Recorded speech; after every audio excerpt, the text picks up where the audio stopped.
সে বইমেলাকে ঘিরে অধীর আগ্রহে অপেক্ষা করেন লেখক, পাঠক কিংবা প্রকাশক সবাই।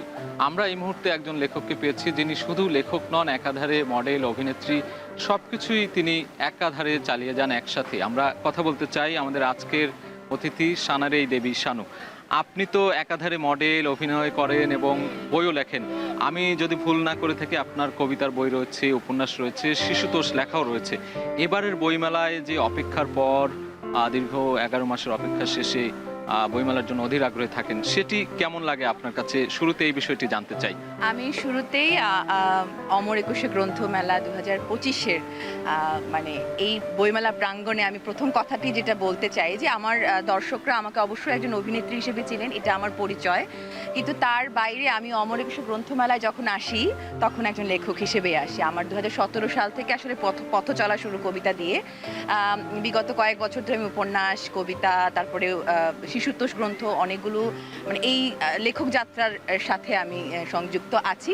তো এবারের বইমেলার জন্য আমার পাঠকদের জন্য এবারের আমার নিবেদন, বইটির নাম হচ্ছে বাঘ মানুষ। এটি খুব অদ্ভুত একটা গল্পের মানে উপন্যাস বলবো, কারণ আমি আমার নিজের শেকড়ের গল্পটাকে আমাদের প্রাচীন লোকগাথা, মণিপুরী লোকগাথা, এটাকে ফুঙ্গাওয়ারি বলে।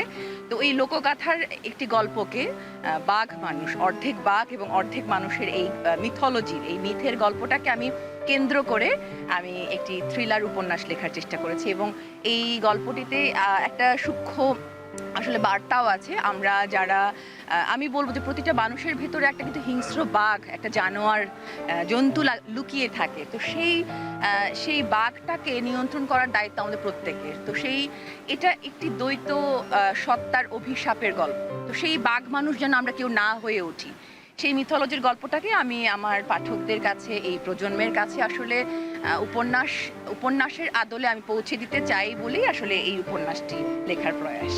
একটি বিষয় জানতে চাই আপনার, আমি যদি ভুল না করে থাকি আপনার 9টি কাব্যগ্রন্থ, 10টি বা 11টির মতো উপন্যাস রয়েছে, 2টি শিশুতোষ গ্রন্থ রয়েছে। কোনটাকে আপনি বেশি ভালোবাসেন লিখতে? ভালোবাসার জায়গাটা আসলে আমি বলবো যে এটা অনুভূতি যেরকম ভালোবাসার ক্ষেত্রে হয়, খুব বিশেষ রকম অনুভূতি। আমি যখন কবিতা লিখি, যখন আমি একজন কবি হিসেবে কবিতা লিখি, সেটার প্রেমটা একদমই আলাদা। আর উপন্যাস যখন লিখি, উপন্যাসের কলেবরটা অনেক বিশাল, সেখানে বিভিন্ন চরিত্রকে আমি ধারণ করি। আমার কাছে লেখক হিসেবে আমি বলবো শব্দের সাথে খেলার যে কোনো মাধ্যমই আমার অনেক প্রিয়। এবং উপন্যাসের ক্ষেত্রে যেমন আমি এই মুহূর্তে চেষ্টা করছি আমার মিথোলজি, আমার মণিপুরি মেইতেই মিথোলজি যে সমৃদ্ধ একটা অংশ আছে, সেই অংশটাকে আমার বাংলা ভাষাভাষী পাঠকদের কাছে তুলে ধরার সেই চেষ্টাটা আমার অব্যাহত আছে। গত বছরও আমার একটি শিশুতোষ গ্রন্থ ইক্রিমিক্রি থেকে প্রকাশ পেয়েছিল পেবেত নামে। তো এবছর আমি বড়দের বলবো আসলে যে যারা আসলে থ্রিলার পড়তে পছন্দ করেন, যারা উপন্যাস পড়তে পছন্দ করেন, তাদের কাছে আমার মিথোলজির মূল যে গল্পটা, বাঘ মানুষ, অর্ধেক বাঘ অর্ধেক মানুষের এই যে একটা অদ্ভুত রহস্যময় একটা গল্প, সেই মূল গল্পটাকে ঠিক রেখে আমি উপন্যাসের আদলে পৌঁছে দেওয়ার চেষ্টা করছি।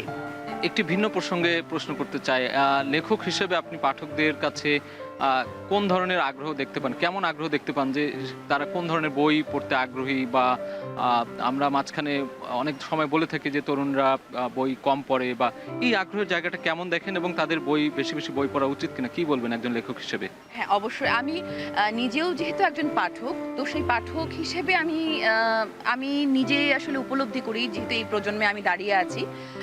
এখনকার এই সময়টা আসলে অনেক অস্থির একটা সময়। আমরা এই অস্থির সময় খুব দ্রুত সব কিছুকে ধারণ করে ফেলতে চাই, দেখে ফেলতে চাই, শুনে ফেলতে চাই।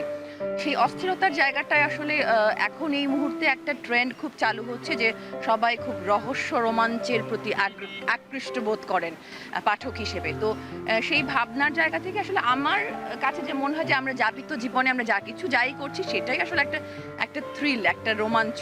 তো সেই উপস্থাপনের জায়গাটা ভিন্ন হলেই হয়তো বা পাঠকের কাছে আরও বেশি আগ্রহ তৈরি হবে, এবং বিষয়বস্তুর জায়গাটা যদি আমরা সুন্দরভাবে তুলে ধরি, যে খুব আকৃষ্টভাবে তুলে ধরি, পাঠকরা অবশ্যই বইমুখী হবে। এবং মেলার আজকে 3য় দিন, কি মনে হয় এখনো বাকি আছে অনেকগুলো দিন, কতটা জমজমাট হবে, বা বইয়ের প্রতি মানুষের আগ্রহ বা কেনাবেচা কেমন হতে পারে বলে কি আশা করছেন?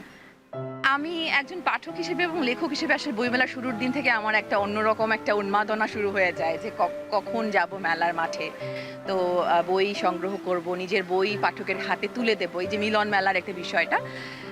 আমি অবশ্যই প্রতিবারের মতো এবারও আশাবাদী এবং আজকেই আমার প্রথম বইটি হাতে পেয়েছি আমি মেলার মাঠে। বাঘ মানুষ চলে এসেছে। তো আমার যারা পাঠক ইতিমধ্যেই আগ্রহ প্রকাশ করছেন যে কবে আসলে বাঘ মানুষ আমার স্টলে চলে আসবে, তো তারা সংগ্রহ করতে চাইলে অবশ্যই তাড়াতাড়ি চলে আসবেন। আজব প্রকাশের 398-99 এই স্টলটিতে পাওয়া যাচ্ছে বাঘ মানুষ। সবকিছু মিলে এই যে বইমেলার যে এই যে কোলাহল, পাঠকের কোলাহল, লেখকদের মিলন মেলা, আড্ডা, এটা একটা অদ্ভুত আসলে একটা প্রাণের মেলা। এটা আমি সবসময়ই উদযাপন করি, এবছর উদযাপন করব। অনেক ধন্যবাদ আপনাকে। দর্শক, আমরা কথা বলছিলাম একাধারে মডেল, অভিনেত্রী এবং লেখক সানারি দেবী শানুর সঙ্গে।